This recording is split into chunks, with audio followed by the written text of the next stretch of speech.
আসসালামু আলাইকুম ভিউয়ার্স, কেমন আছেন সবাই?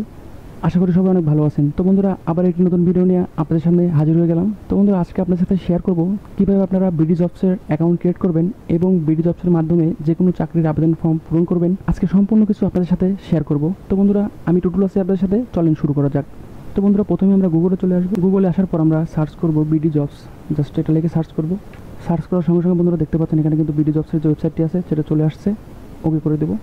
তো বন্ধুরা দেখতে পাচ্ছেন এখানে কিন্তু আমাদের বিডি জবসের যে ওয়েবসাইটটি আছে সেই ওয়েবসাইটে কিন্তু আমরা চলে আসছি। তো এখন আমরা যেহেতু নতুন অ্যাকাউন্ট ক্রিয়েট করব, তো তার জন্য আমরা ডান দিকে চলে যাব। দেখতে পাচ্ছেন এখানে সাইন ইন ক্রিয়েট অ্যাকাউন্ট, তো এখানে ক্লিক করব। করার পর বন্ধুরা দেখতে পাচ্ছেন এখানে BD jobs sign in created অ্যাকাউন্টে এখানে ক্লিক করব। ক্লিক করার পর বন্ধুরা দেখতে পাচ্ছেন এখানে কিন্তু আমাদের ক্যাটাগরি সিলেক্ট করতে বলতেছে। দেখতে পাচ্ছেন general category, special kids category, তারপরে প্রতিবন্ধীদের জন্য। তো যেহেতু আমি জেনারেল ক্যাটাগরিতে আবেদন করব, তো জাস্ট এখানে ক্রিয়েট অ্যাকাউন্ট এখানে ক্লিক করব। ক্লিক করার সঙ্গে সঙ্গে বন্ধুরা দেখতে পাচ্ছেন এখানে ক্রিয়েটেড অ্যাকাউন্ট। তো এখানে আমাদের নতুন করে একটা অ্যাকাউন্ট ক্রিয়েট করতে হবে। তো এখানে আমার নামটি দিয়ে দেবো, আমার ভোটার আইডি কার্ড বা সার্টিফিকেট অনুযায়ী যে নামটি আছে সেই নামটি আমরা এখানে দিয়ে দেবো। তারপর দেখতে পাচ্ছেন এখানে জেন্ডার মেল সিলেক্ট করলাম। তো এখানে বন্ধুরা দেখতে পাচ্ছেন select your skill from following list. তো আপনি কী ধরনের জব চাচ্ছেন এখানে সিলেক্ট করে দিবেন। তো আমি যেহেতু এনজিওর জব খুঁজতেছি, তো জাস্ট এখান থেকে দেখতে পাচ্ছেন এনজিও ডেভেলপমেন্ট এখানে ক্লিক করে দেবো। ক্লিক করার পর বন্ধুরা দেখতে পাচ্ছেন এখানে ইমেল অ্যাড্রেস ও মোবাইল নাম্বার, তো দুইটি অপশন আছে এখানে। যদি আপনি আপনার ইমেল অ্যাড্রেস দিতে চান সেক্ষেত্রে ইমেল অ্যাড্রেস দিতে পারবেন।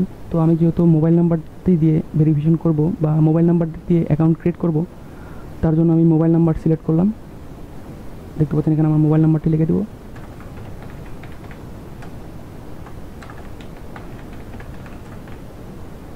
মোবাইল নাম্বারটি লেখার পর দেখতে পাচ্ছেন নিচে মোবাইল এই অপশনে ক্লিক করব।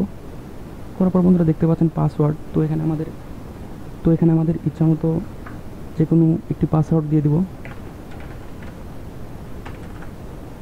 রিটাইপ সেম পাসওয়ার্ডটি এখানেও লিখে দেব। আর ইউ হিউম্যান, তো এখানে আমাদের দেখতে পাচ্ছেন 4+9 দেখতে পাচ্ছেন 13 হয়, তো এখানে 13 লিখে দিলাম। 13 লিখে দেখতে পাচ্ছেন এখানে কিন্তু I agree to the bdjobs.com team of US, just এখানে টিক মার্ক দিয়ে দেবো। দেওয়ার পর বন্ধুরা দেখতে পাচ্ছেন ক্রিয়েট অ্যাকাউন্ট, তো এখানে ক্লিক করে দেবো। একটু ওয়েট করব। তো বন্ধুরা দেখতে পাচ্ছেন এখানে কিন্তু রেজিস্ট্রেশন উইথ মোবাইল নাম্বার। তো আমি যে মোবাইল নাম্বারটি দিয়েছি সেই নাম্বারে একটা ওটিপি কোড চলে গেছে, সেই কোডটি আমরা এখানে বসিয়ে দেবো। ওটিপি দেওয়ার পর নেক্সটে ক্লিক করে দেবো। নেক্সটে ক্লিক করার সঙ্গে সঙ্গে বন্ধুরা দেখতে পাচ্ছেন ইওর প্রেজেন্ট অ্যাড্রেস। তো এখানে আমাদের ভোটার আইডি কার্ডে যে ঠিকানাটি আছে সেই ঠিকানাটি আমরা এখানে বসিয়ে দেবো। তো ফার্স্টে দেখতে পাচ্ছেন ডিস্ট্রিক্ট, তো আমার ডিস্ট্রিক্ট এখানে লিখে দেবো। তারপর দেখতে পাচ্ছেন তারপর ডান দিকে দেখতে পাচ্ছেন থানা উপজেলা, তো এখানে আমাদের উপজেলাটি দিয়ে দিব। তারপরে দেখতে পাচ্ছেন পোস্ট অফিস, তো এখানে আমাদের পোস্ট অফিসটি দিয়ে দিব। তারপরে দেখতে পাচ্ছেন হাউস রোড ভিলেজ, তো এখানে শুধু আমাদের গ্রামের নামটি লিখে দেবো আমি।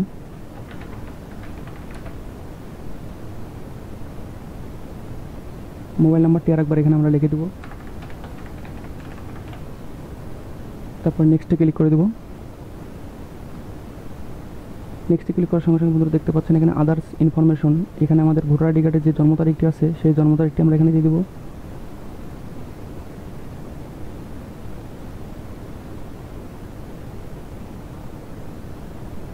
জন্ম তারিখ দেওয়ার পর নেক্সটে ক্লিক করব।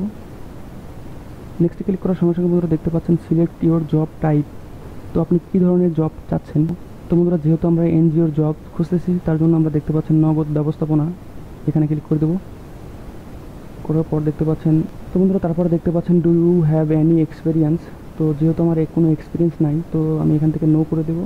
নো করে দিয়ে নেক্সটে ক্লিক করে দেবো। ক্লিক করার সঙ্গে সঙ্গে বন্ধুরা দেখতে পাচ্ছেন এডুকেশন কোয়ালিফিকেশনস, তো এখানে আমাদের এসএসসি এইচএসসি বা অনার্সের সকল তথ্য কিন্তু আমাদের এখানে দিয়ে দিতে হবে। তো বন্ধুরা ফার্স্টে আমি এসএসসি সিলেক্ট করব। দেখতে পাচ্ছেন এখানে সেকেন্ডারি, তো এসএসসি সিলেক্ট করলাম। এসএসসি এখানেও এসএসসি দিলাম। নেম অফ এক্সামিনেশন এখানে এসএসসি দিলাম। তারপরে দেখতে পাচ্ছেন নেম অফ এডুকেশন ইনস্টিটিউশন, তো এখানে আমরা যে স্কুল থেকে এসএসসি পাস করেছি সেই স্কুলের নামটি এখানে লিখে দেবো।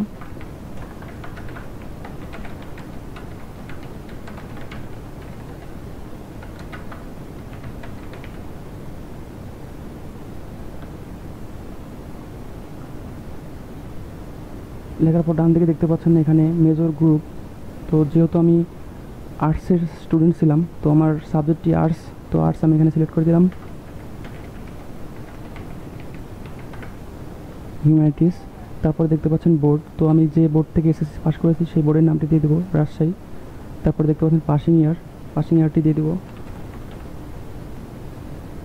পাসিং ইয়ার দেওয়ার পরে বন্ধুরা দেখতে পাচ্ছেন নেক্সটে ক্লিক করে দেবো।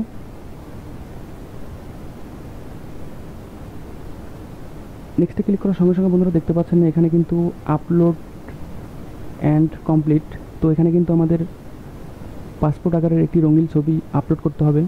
তো এখানে দেখতে পাচ্ছেন আপলোড, এখানে ক্লিক করব। তো বন্ধুরা যেহেতু আমি পাসপোর্ট সাইজের ছবি কিন্তু আগে থেকে মাপ করে রেখেছিলাম, স্কিপ ক্রপিং, জাস্ট এখানে ক্লিক করব। করার পর বন্ধুরা দেখতে পাচ্ছেন আপলোড ফটো, এখানে ক্লিক করব। ক্লিক করার সঙ্গে সঙ্গে বন্ধুরা দেখতে পাচ্ছেন এখানে কিন্তু congratulation, your account has been created. তো বন্ধুরা আমাদের অ্যাকাউন্ট কিন্তু কমপ্লিট হয়ে গেছে। তো এখন আমরা জাস্ট এসএসসিটা এন্ট্রি করেছি, তো আমাদের এইচএসসি এবং অনার্সের তথ্যগুলো অ্যাড করব কীভাবে সেটাই এখন দেখাবো। তো বন্ধুরা চলেন, তার জন্য আমরা হোমে চলে যাব। এর প্রোফাইলের উপরে ক্লিক করব। প্রোফাইলের উপরে ক্লিক করার পর তো বন্ধুরা এখানে দেখতে পাচ্ছেন প্রোফাইল শো করতেছে। প্রোফাইলের উপরে ক্লিক করব। করার পর বন্ধুরা দেখতে পাচ্ছেন এখানে এডিট বিডি জবস প্রোফাইল, এখানে ক্লিক করব। ক্লিক করার পর বন্ধুরা যেহেতু আমরা সকল তথ্য দিয়ে ফেলেছি, শুধুমাত্র আমাদের এডুকেশন কোয়ালিফিকেশনের তথ্যগুলো বাকি আছে, এসএসসি আর এইচএসসি আর অনার্সের তথ্যগুলো বাকি আছে। তো এখানে দেখতে পাচ্ছেন এডুকেশন, এখানে ক্লিক করব। একটু ওয়েট করব, অনেক সময় সার্ভারে প্রবলেম থাকে। তো বন্ধুরা দেখতে পাচ্ছেন এখানে কিন্তু আমাদের এসএসসির ইনফরমেশনটি আপলোড করা হয়ে গেছে। তো এখান থেকে আমরা দেখতে পাচ্ছেন অ্যাড এডুকেশন, এখানে ক্লিক করব। করার পর বন্ধুরা দেখতে পাচ্ছেন আমি কিন্তু আমাদের এইচএসসি তথ্যগুলো দিয়ে দেবো, হায়ার সেকেন্ডারি এইচএসসি। তারপর দেখতে পাচ্ছেন সাবজেক্ট, তো আপনি কোন সাবজেক্টে পাস করছেন এসএসসি সেই সাবজেক্টটি এখানে লিখে দেবো। যেহেতু আমি আর্টস থেকে পাস করেছি, আর্টস দিয়ে দিলাম। বোর্ড দিয়ে দেবো রাজশাহী। তারপরে বন্ধুরা দেখতে পাচ্ছেন আমি যে কলেজ থেকে এইচএসসি পাস করেছি সেই কলেজের নামটি এখানে লিখে দেবো।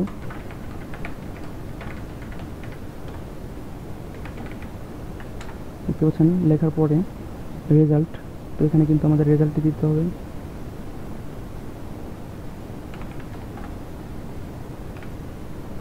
পাসিং ইয়ার দিয়ে দিতে হবে। তারপরে জাস্ট এখানে সেভ করে দেবো। সেভ হয়ে গেছে। তারপরে দেখতে পাচ্ছেন অ্যাড এডুকেশন, তো এখানে আমাদের অনার্সের তথ্যগুলো দিয়ে দেবো। এখানে আমরা অনার্সের তথ্যগুলো দেবো, ব্যাচেলার্স অবলিক অনার্স, এখানে ক্লিক করব। তারপরে দেখতে পাচ্ছেন ব্যাচেলার অফ আর্টস বিএ। তারপর এখান থেকে ম্যানেজ সাবজেক্টটি দিয়ে দেবো। তো যেই সাবজেক্ট থেকে আপনি অনার্স পাস করেছেন সেই সাবজেক্টের নামটি এখানে দিয়ে দেবো। তারপরে দেখতে পাচ্ছেন যে কলেজ বা ইউনিভার্সিটি থেকে আপনি অনার্স কমপ্লিট করেছেন সেই ইউনিভার্সিটির নাম এখানে দিয়ে দেবো।